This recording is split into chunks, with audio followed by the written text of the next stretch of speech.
Haryana police महानिदेशक शत्रुजीत कपूर आज शुक्रवार को रेवाड़ी की दिल्ली रोड स्थित पुलिस लाइन में पहुंचे, जहां पर आईजी दक्षिण रेंज, डीसी रेवाड़ी व एसपी रेवाड़ी ने पुष्पगुच्छ देकर उनका स्वागत किया।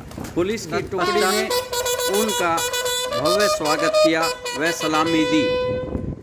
इसके बाद उन्होंने मीडिया कर्मियों से मुलाकात की। उन्होंने कहा कि रेवाड़ी को नशा मुक्त बनाने के लिए जिला पुलिस काफ़ी ज़ोर शोर से कार्य कर रही है। नशा तस्करों को किसी भी सूरत में बख्शा नहीं जाएगा। उन्होंने पत्रकार वार्ता में पत्रकारों द्वारा महिलाओं की सुरक्षा, सीसीटीवी, बैंकों की सुरक्षा, आरटीआई व अन्य कई सवालों के जवाब दिए।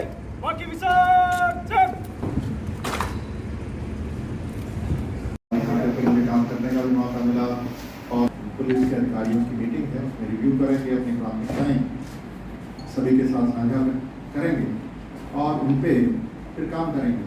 तो यही आज का मकसद है आने का। जो समस्याएं हैं उनका जो पुलिसिंग है, उसका स्तर है, उसको सुधारने का बहुत कोर्स है। तो इसको ये फैसला किया है कि जिले को एसपी साहब भी बैठे हैं, आईजी साहब हैं, तो इसको पूरी तरह से नशा मुक्त करें। इस रेंज में पूरी जो दक्षिण हमारी रेंज है उसमें रेवाड़ी रेंज को आईजी साहब ने, एसपी साहब ने चुना है रेवाड़ी जिले को कि सबसे पहले इस जिले को नशा बेचने वाले और उनकी जो एडिक्ट्स हैं उनका भी दोनों डिमांड साइड, सप्लाई साइड पे काम करके इसको नशा मुक्त करें। तो एक एक जिला करके फिर इसी पैटर्न पे बाकी जिलों में इसको रखेंगे। तो एक बड़ा ये काम होगा।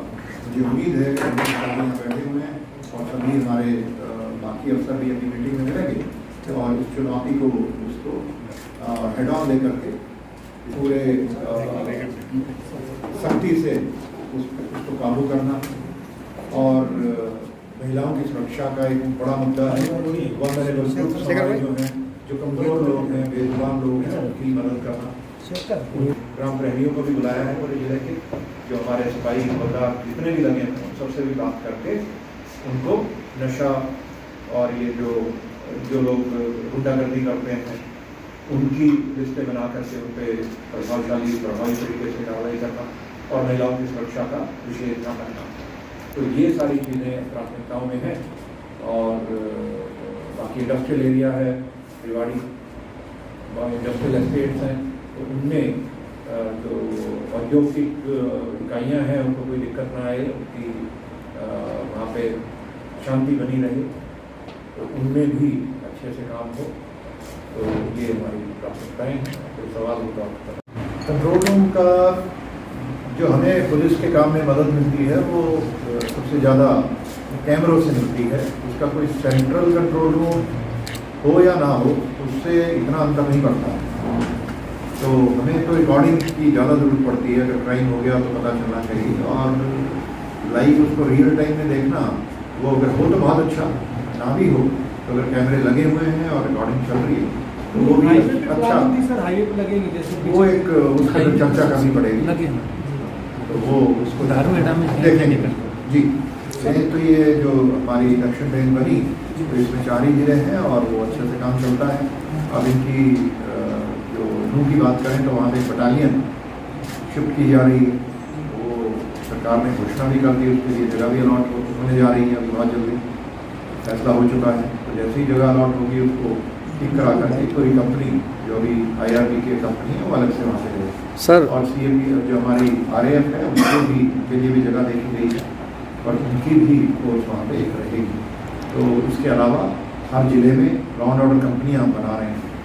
लॉ एंड ऑर्डर कंपनियाँ, उनका मकसद यही है कि हरियाणा पुलिस की अपनी फोर्स हो जो ऑर्गेनाइज तरीके से इंटरवेंशन में जब जरूरत पड़ती है, ऐसी स्थिति बनती है तो वो एकदम मोबिलाइज हो सके और वो तुरंत पहुँच के दंगों पे और जो इस तरीके के शरारती जो एलिमेंट्स हैं उन पर कंट्रोल करना है। सर जैसे RTI लगाते हैं तो ये जवाब मिलता है कि आपने उसमें डेट नहीं लिखी, उसमें ये नहीं लिखा। अगर डेट का पता हो तो RTI क्यों मांगेगा सर? RTI का तो एक पूरा सिस्टम है, उसमें कोई भी आपको किसी को भी दिक्कत होती है तो अपील का प्रावधान है और फिर एक इंफॉर्मेशन कमीशन है तो मुझे लगता है कि अगर ऐसी कोई शरारत आपके हिसाब से जो कोई कर रहा है तो आप शिकायत कीजिए, उसमें कंप्लेंट का भी प्रावधान है, तो उसमें तुरंत कार्रवाई होगी। सर कंप्लेंट भी बंद कर दी जाती है बिना बताए हाँ, वो आप इसकी डिटेल आप आईजी साहब को दीजिए।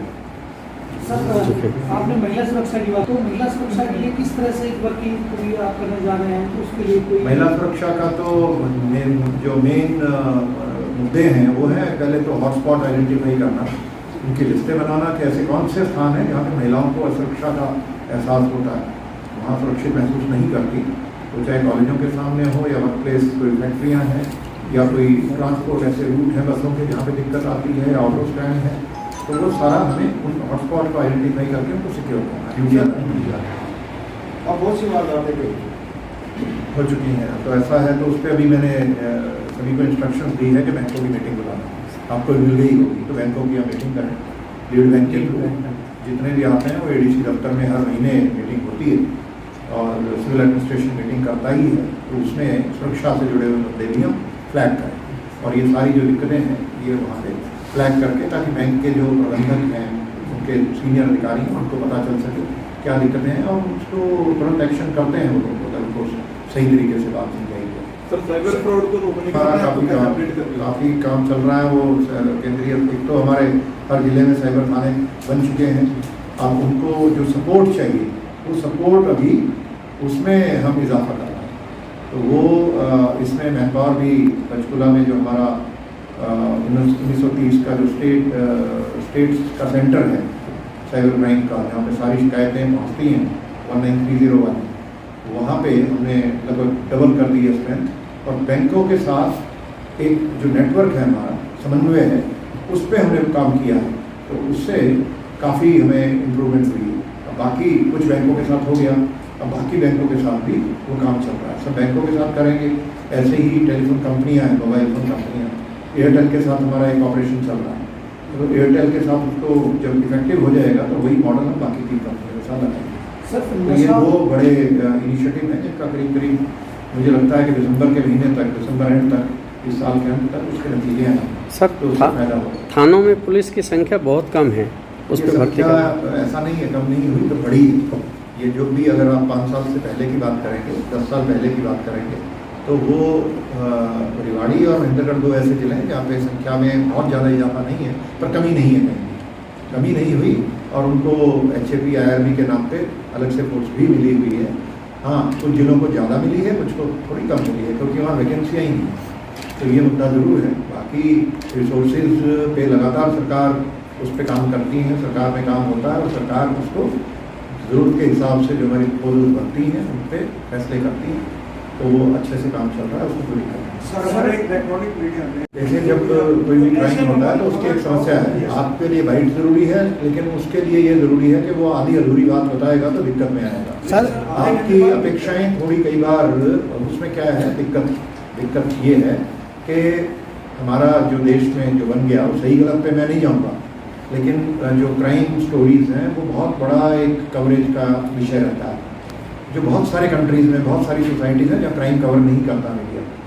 तो जो जितने भी विकसित देश हैं उनमें अखबारों में, मीडिया में क्राइम की स्टोरीज नहीं आती। सर प्रबंधक उसका नहीं, वो हमने इंस्ट्रक्शन दे रखी है, असली मुद्दे तो आप छोड़ना चाह रहे हैं। सर समय पे बाइट अवेलेबल नहीं हो पाती, वो आप कोई नोडल अफसर एक लगा दीजिए। सर आज मीटिंग के अलावा कोई निरीक्षण वगैरह भी हुआ है थाने में कहीं, क्या रहा है सर? आज रेवाड़ी के अंदर निरीक्षण भी किया है किसी थाने? नहीं, अभी तो मैं पहुंचा हूँ। अच्छा, और ये था कि आपको फिर क्योंकि खबर बना के भेजनी होती है, नहीं तो मैं बाद में करता, पर अभी फिर आप बहुत लेट हो जाएंगे। जैसे सर पुलिस थानों को मॉडल बनाने की बात थी, अलग अलग थानों में पीछे काम भी चलता है, लेकिन कुछ समय बाद जैसे कई जो योजनाएं आती है, दुर्गा शक्ति की बात आती है या पुलिस स्टेशन के अंदर भी CCTV कैमरे की बात है, तो वो ग्राउंड पर उतना नजर नहीं आता। सर कुछ समय के लिए नजर आती है जब योजना शुरू होती है, उसके बाद फिर ऐसे रह जाता है। रेवाड़ी के अंदर रामपुरा थाना भी है जो अभी भी एक कंडम बिल्डिंग में चल रहा है, एक दुकान है उसके अंदर चौकी चल रही है, तो इस तरह की चीजें हैं अभी भी। हाँ, उस पर अभी इस पे विचार अभी जो नेक्स्ट मीटिंग है उसमें हम करेंगे। वो नहीं हम यहाँ तो देखिए, पकड़ लेते हैं। हाँ, वो तो जो कमर्शियल क्वांटिटी में अगर बाहर से भी आएगी तो जो कार्रवाई होगी वो सब पे होगी। जो पकड़ा जाएगा वो बाहर वाला भी पकड़ा जाएगा, जिसमें चाहे बाहर वाला हो या अंदर वाला हो, उसमें हमें भेदभाव नहीं करना। हमें तो जो भी व्यक्ति हमारे युवाओं को नशे का बेचता है नशा, उसके विरुद्ध कार्रवाई करनी है, वो चाहे स्टेट के अंदर का हो या बाहर का। डीजीपी साहब, हमारे अभी आप भी जानते हैं वो बहुत कम है, उसके लिए केंद्र सरकार काफ़ी उस पर प्रयास कर रही है, बहुत सारे नियम कायदे भी बने हैं और मुझे लगता है कि इसमें इम्प्रूवमेंट आएगी। पर आज की अगर बात करें तो सोशल मीडिया एक उसका लाभ भी है लेकिन उसके नुकसान भी हैं। लॉ एंड ऑर्डर की समस्या जब बनती है तो ये सोशल मीडिया उसमें एक आग में घी डालने वाला काम हो जाता है वहाँ पे और दिक्कत पैदा होता है। सर हमारे हाँ, स्कूलों के सामने का जो इस तरीके के इशूज़ हैं तो ये कुछ हद तक ड्यूटी स्कूलों की भी बनती है कि जो उनके सुबह और दोपहर को जब भीड़ लगती है तो एक दो आदमी लगा करके हर जगह पुलिस तैनात नहीं हो सकती, ये संभव नहीं है। और अगर हम पुलिस से केवल एक सिक्योरिटी गार्ड का काम लगेंगे तो पुलिस का काम कौन करेगा? सभी का सहयोग तो इसका हाँ, तो वो उस पर भी काम करने की जरूरत है। स्पेसिफिक आंसर में आप मुझसे पूछेंगे एक एक पॉइंट का तो वो विषय एसपी साहब के प्रेस कॉन्फ्रेंस का है, तब उसके लिए छोड़ेंगे। धन्यवाद जी। और अगली मीटिंग का समय हो रहा है, मेरे ख्याल से हमने काफ़ी बातें कर ली। बहुत बहुत धन्यवाद।